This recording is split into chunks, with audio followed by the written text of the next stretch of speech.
ओम शांति। रंग पंचमी की सभी भाई बहनों को हार्दिक शुभकामनाएं। जैसा कि हम देखते हैं, होली का जो अंतिम दिन होता है, अंतिम पड़ाव होता है, रंग पंचमी के नाम से जाना जाता है। यह भी कहते हैं कि जो होली नहीं मना पाते वे रंग पंचमी पर आपस में मिलकर एक दूसरे को रंग गुलाल लगाते हैं, उत्सव मनाते हैं, नाच गाना करते हैं। तो 2022 को रंग पंचमी 22 मार्च मंगलवार को मनाई जाएगी। रंग पंचमी का त्योहार होली का अंतिम पड़ाव माना जाता है। इस दिन देवी देवताओं के साथ होली खेली जाती है।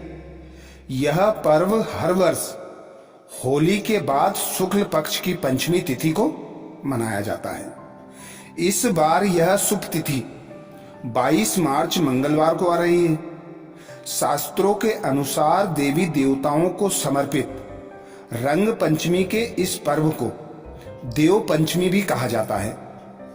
इस दिन देवी देवताओं को साथ होली खेलने पर वे सुख समृद्धि और वैभव का आशीर्वाद देते हैं। देवी देवताओं के साथ होली खेली जाती है, रंग गुलाल लगाया जाता है। उनसे आशीर्वाद के रूप में हमें सुख समृद्धि प्राप्त होती है, जैसा कि शास्त्रों में बताया गया है। अब रंग पंचमी का महत्व जो शास्त्रों के अनुसार माना जाता है वह जानेंगे। होली के 5वें दिन मनाया जाने वाला यह त्योहार, इस त्योहार के दिन घरों में विशेष भोजन बनाया जाता है जिसे पूरन पोली कहा जाता है। बहुत जगह पर पूरम पुरी भी इसे कहा जाता है। रंग पंचमी के महत्व को देखते हुए इसका एक और नाम प्रचलित है जिसे श्री पंचमी कहा जाता है। इस दिन देवताएं संग रंग गुलाल खेलने पर घर में श्री अर्थात धन समृद्धि की वृद्धि होती है। इस दिन देवी देवताओं के संग रंग गुलाल खेलने पर श्री अर्थात धन समृद्धि की वृद्धि होती है। रंग पंचमी के दिन शरीर पर रंग नहीं लगाया जाता, बल्कि रंग को हवा में उड़ाया जाता है। और जब रंग हवा में उड़ता है तब तमोगुण और रजोगुण का नाश होता है। इनके नाश होने के बाद सतोगुण में वृद्धि होती जाती है। अर्थात रंग गुलाल हवा में उड़ाया जाता है, उससे कीटनाशक व रजोगुणी तमोगुणी तत्व समाप्त होते हैं। रंग पंचमी का त्योहार क्यों मनाया जाता है, शास्त्रों के अनुसार यह जानेंगे। प्राचीन काल में जब होली का पर्व कई दिनों तक मनाया जाता था, तब रंग पंचमी के दिन को होली का अंतिम दिन माना जाता था और इसके बाद कोई रंग नहीं खेलता था। वैसे तो इस पर्व को देश के कई जगहों पर मनाया जाता है, लेकिन इस पर्व की धूम सबसे ज्यादा उत्तर प्रदेश, मध्य प्रदेश, राजस्थान और गुजरात में देखने को मिलती है। इस दिन देवताओं को रंग लगाया जाता है और माता लक्ष्मी की पूजा की जाती है। पौराणिक कथाओं के अनुसार इस दिन भगवान कृष्ण ने राधा रानी के साथ होली खेली थी, इसलिए इस दिन श्री कृष्ण और राधा रानी को रंग अर्पित किया जाता है। रंग पंचमी की जो पौराणिक कथा है, रंग पंचमी को लेकर एक अन्य पौराणिक कथा भी है। मान्यता है कि होलाष्टक के दिन भगवान शिव ने जब कामदेव को भस्म कर दिया था, तब पूरे लोक में उदासी छा गई थी। सभी देवी देवता चिंतित हो गए कि बिना कामदेव को किस तरह संसार को चलाया जाएगा। तभी सभी ने भगवान शिव से प्रार्थना की। भगवान ने उनकी प्रार्थना को स्वीकार कर लिया और जीवित होने का आश्वासन दिया। ऐसा करने से पूरे देवलोक में देवतागण आनंदित हो उठे और रंग उत्सव मनाने लगे। तभी से हर साल चैत्र मास की कृष्ण पक्ष की पंचमी के दिन रंग पंचमी का उत्सव मनाया जाता है।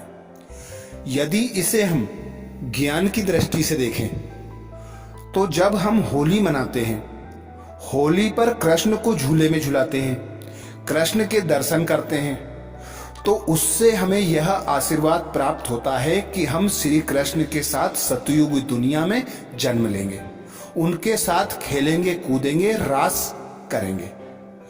तो यह रंग पंचमी आती है होली के बाद, जब हमने होलिका दहन के दिन अपने विकर्मों का विनाश किया, अपनी बुराइयों को होली में दहन कर दिया, अर्थात बीती बातों को भुला दिया और नए युग में प्रवेश किया, नए वर्ष में प्रवेश किया, अर्थात श्री कृष्ण जैसा 16 कला संपूर्ण, सर्वगुण संपन्न, संपूर्ण निर्विकारी, संपूर्ण अहिंसक बनने के लिए अपने पुराने विकर्मों को विनाश किया, अपने विकारों को विनाश किया, अपनी सारी बुराइयों को हमने भुला दी।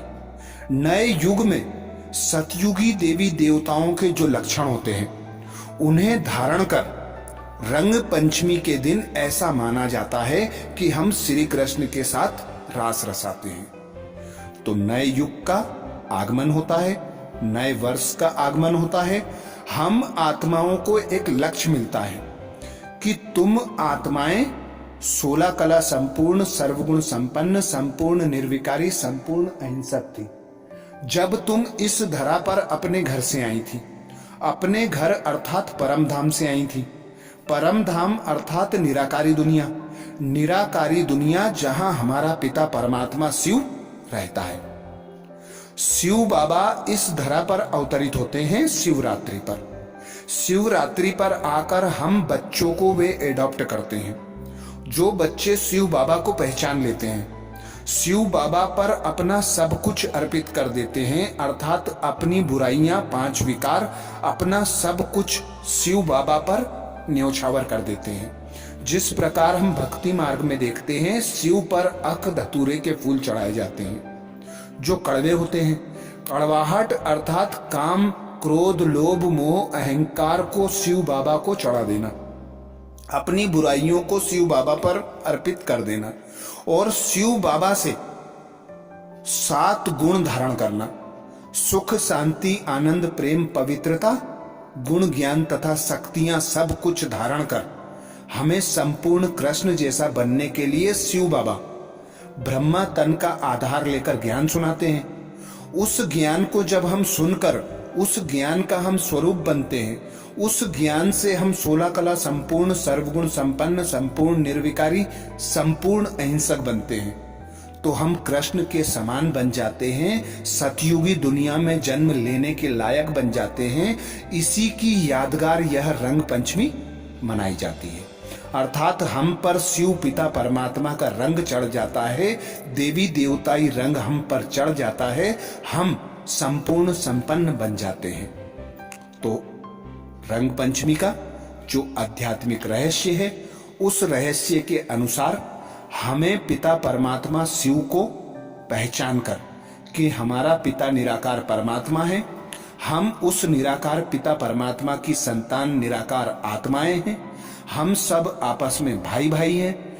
हम सभी को काम, क्रोध, लोभ, मोह, अहंकार का त्याग कर आपस में भाईचारे से रहना है, क्योंकि हमें देवीय लोक में जाना है, स्वर्ग में जाना है।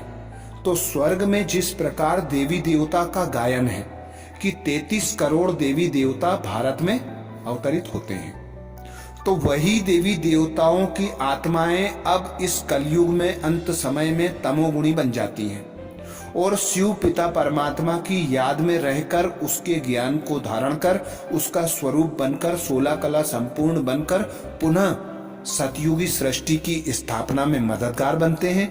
और सतयुगी सृष्टि आती है तो वहां पर कृष्ण के साथ जन्म लेते हैं, रास करते हैं। तो यही था रंग पंचमी का आध्यात्मिक रहस्य।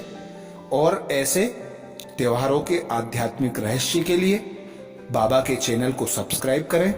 यदि ये वीडियो अच्छा लगा तो लाइक और शेयर जरूर करें। अच्छा, ओम शांति।